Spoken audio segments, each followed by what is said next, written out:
एक गोपी यशोदा मैया के पास आई, मैया ते आके बोली, मैया मेरे घर में आज पूजन होएगा। ब्रजभाषा समझोगे आप लोग?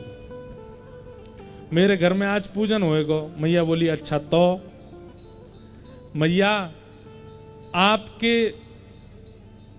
गौशाला में सुरभि गाय है, और सुरभि गैया का जो गोबर है ना, उस गोबर में से एक अद्भुत सुगंधी आती है। तो मेरा मन है कि आपकी सुरभि गैया को गोबर में अपने घर ले जाऊं और वही को चौका करूं, तब पंडित जी आके वैदिक मंत्र बोले और अनुष्ठान होएगा घर पे। आपकी आज्ञा हो तो मैं सुरभि को गोबर ले जाऊं। 9 लाख गैया है यशोदा मैया के यहाँ। मैया बोली, ये वो कोई पूछवे की बात है? अरे गोबर कोई पूछ के लिए हो जाए?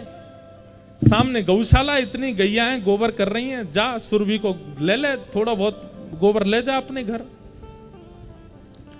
लेकिन ये सारी बातें ठाकुर जी सुन रहे थे भीतर खड़े खड़े। ठाकुर जी निकल के बाहर आए, मैया जी तेने कहा कियो? मैया बोली, कहा भैया तेने वह गोपी को कैसे कह दे कि तू गोबर ले जा? मैया बोली, लाला तू भी ऐसी बात करे, तू तो ऐसे यहां पूछवे आगो जैसे वो सोनो ले जा रही हो, चांदी ले जा रही हो, रत्न ले जा रही हो। अरे मैया तू बहुत बोरी है, तू जाने ना है तो को पतो 33 कोटि देवता गैया में रहे में? बोले हाँ, बता लक्ष्मी कहां रहे वे? यशोदा मैया बोली, लक्ष्मी तो गोबर में रहे। तो बोले तेने अपनी घर की लक्ष्मी दे दी, दूसरी गोपी है और यूं कह रही है सोनो तो दियो ना, चांदी तो दियो ना। मैया जा घर में गैया को गोबर ना गिरे ना, वह घर ते लक्ष्मी चली जाए, और तेने अपनी घर की लक्ष्मी दे दी वाह, मैं तो ना ले जान दूंगा। यशोदा मैया हंसन लगी, अच्छा तो तू जा, तू गोपी से बात कर ले। अब ये पर ब्रह्म की लीला है, परमात्मा की लीला है। सुनो, ठाकुर जी गए गोपी के पास, जाके खड़े है गए, ऐरी गोपी, हाँ लाला, ऐसी ऐसी मुफ्त में ले जाएगी तू गोबर है? कछु दे के जानो पड़ेगा तो है। गोपी बोली, लाला गोबर की कोई रकम होवे, गोबर को कोई दाम होवे? अरे हम गोकुल में रहे जहां लाखों गौवंश, वाको नाम गोकुल है, अनेकों गोबर हैं सब जगह, लेकिन मोको तो सुरभि को गोबर चाहिए, या हमारे लेवे आ गई, और या को कोई दाम थोड़ी होयो करे। ठाकुर जी बोले, नहीं हम तो दाम लेंगे। बता गैया कौन की? बोले लाला तेरी। या गैया ने जो चारों खाए वो चारों कौन को? बोले लाला तेरो।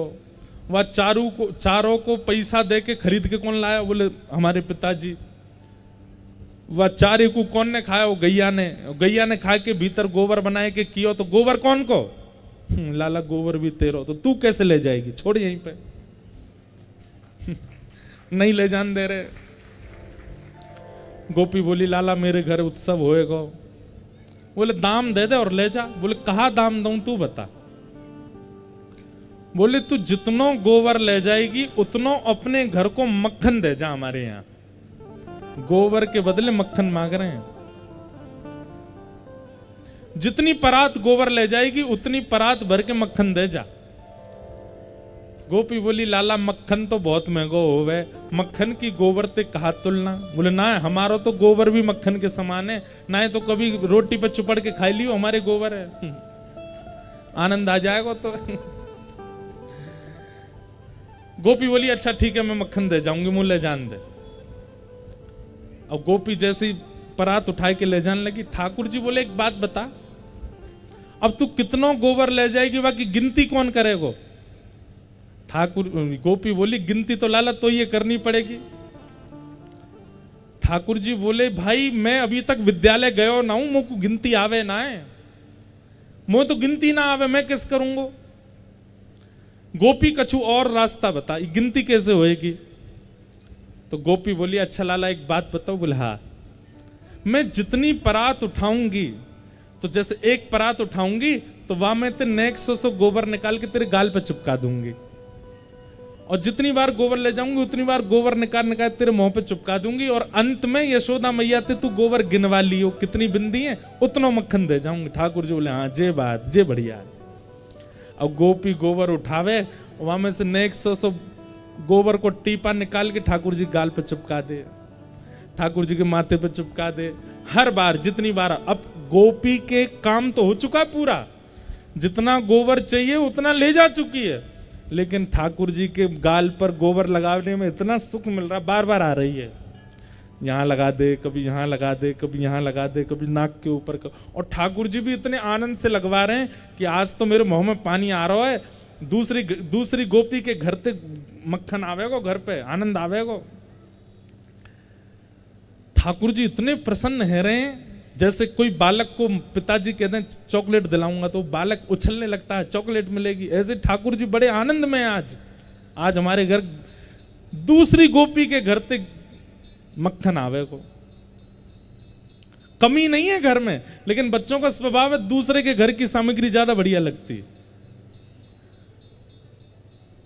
इतने में गोपी ने कहा कियो, अब की बार जब गोबर उचायो तो लाला के बगल में जाए के नेक वो परात टेढ़ी कर दी और वो गोबर सबरो ठाकुर जी के मुंह पे ही गिर गो, सबरो मुंह पे गिर गो।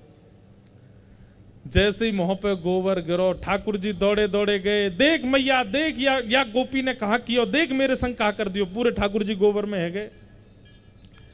यशोदा मैया लेके बैठी लाला को अपने सुंदर वस्त्र से जैसे ही मुंह पहुंचने लगी, ठाकुर जी मैया मैया रुक जा रुक जा रुक जा, मेरे मुंह मत पहुंचियो। बोले क्यों, छोटी छोटी बिंदी लग रही है भीतर, तेने पहुंच दियो सबरी मिट जाएंगी और फिर गोपी उतनो मक्खन ना देवेगी, नेक अचक अचक के साफ कर।